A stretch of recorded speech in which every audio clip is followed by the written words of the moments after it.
All right, so in this video, which is a solution to one of the exercises in my videos on indices, we're going to see the solution to this problem.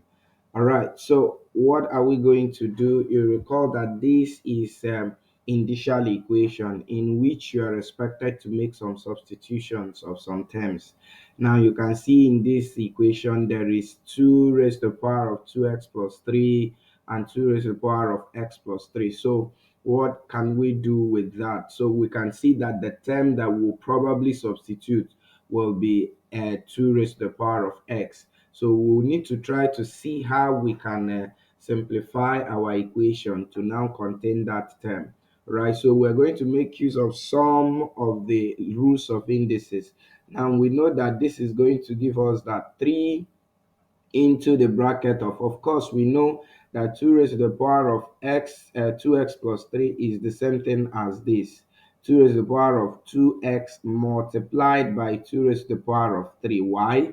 Because we are told that a raised to the power of x plus maybe y is the same thing as a raised to the power of x times a raised to the power of y. So when you multiply two index numbers of the same base, you just pick one of the bases and then just add their index, okay, or their indices. Okay, so now we will do the same in the second term here. 5 into 2 raised to the power of x multiplied by 2 raised to the power of 3. Okay, so that means this power here will split into multiplication. And so here we now have minus 156, and that is equal to 0. Okay, so what can we do again? Let's evaluate these 2 raised to the power of 8 and bring them out of the bracket. Sorry, 2 raised to the power of 3 and bring them out of the bracket. So 2 raised to the power of 3 is 8. When this one comes out of the bracket, it will multiply this 3 to give us 24. So we have 24 into the bracket of, and I want to also evaluate this, the part. Okay, let me leave it and do it in the next line. So we'll have this now, and this is equal to 5. Okay, sorry, this other 8, when it comes out, will multiply 5 to give us 40. And so we'll have 40 into 2 raised to the power of x minus 156, all equal to 0. And then of course you can see that here I can actually split this by rule of power rule. Yes, so if I have a raised to the power of x or raised to the power of y, I can open up this bracket into a raised to the power of x times y.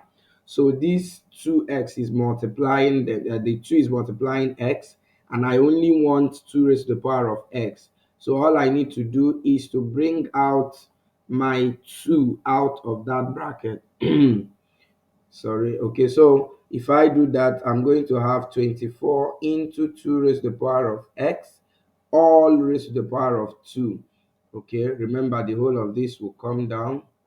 Of course, you can see that this is true. If you open up this bracket again, you will still get back what we had in the previous line. So at this point now, we can now make our substitution. So I can say let my 2 raised to the power of x be equal to a variable. I want to call it b.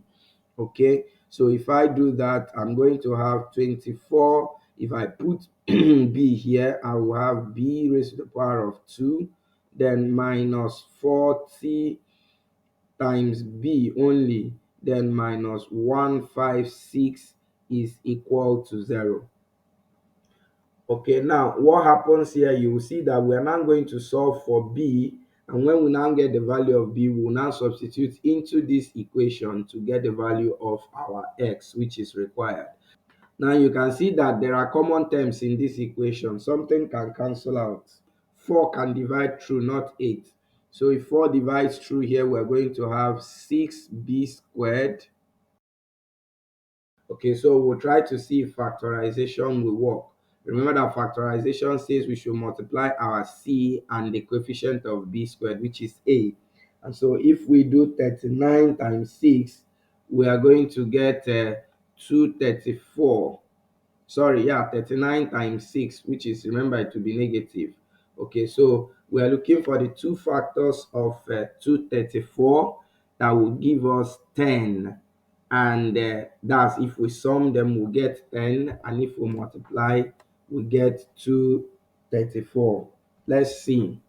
All right, so we can see that it's not, there are no factors of 234 that can give us that the sum can give us 10. Of course, the closest is 18 and 13. Okay, so if you check the product of minus 18 or minus 13 and 18, you will get 234.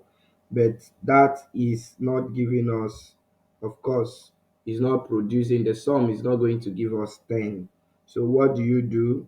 Now we will see that factorization is not going to work.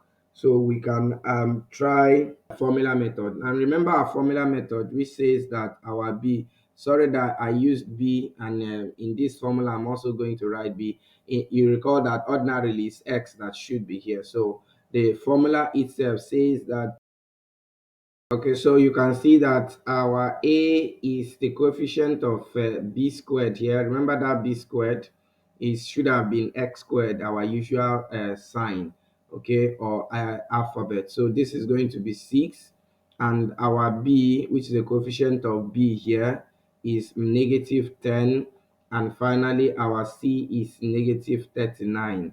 Okay, so if we substitute into our formula, we'll have that our B is going to be minus B, which is minus minus 10, and that will give us the positive 10, plus or minus the square root of minus 10 squared is 100, and then we now have minus 4 multiplying A, which is 6, multiplying C, which is negative 39.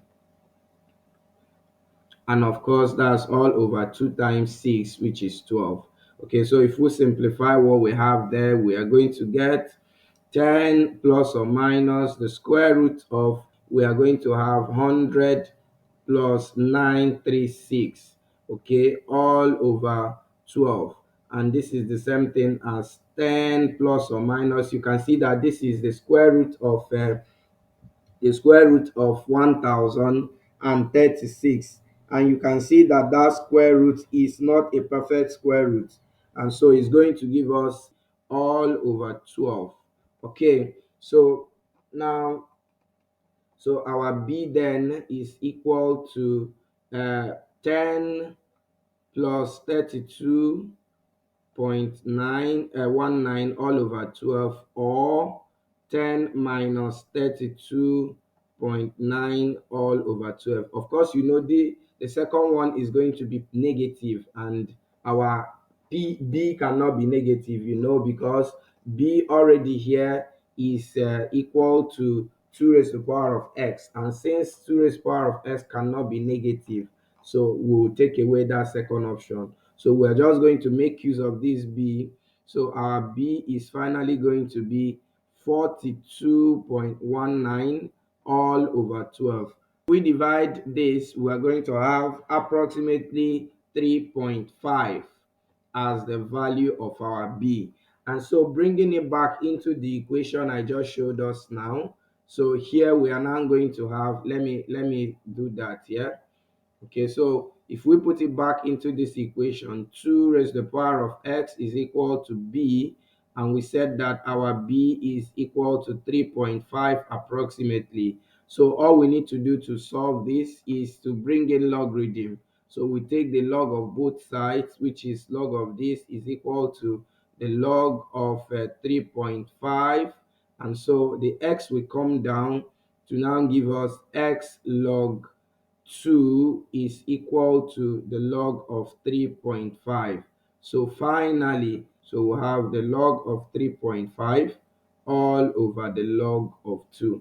And of course, you know you can get this value using your calculators, and that will give you the answer. Maybe we can quickly do that. The log of 3.5 is 0. So our x is, the log of 3.5 is 0.54 approximately, all over the log of 2 we know is 0.3010. Okay, so If I make this one up to four decimal places, that's 441, right? So this is where we end it for this video. Kindly subscribe to our YouTube channel. Do give a thumbs up to this video, and share our channel to your friends and colleagues. We will see you in our next video. Bye.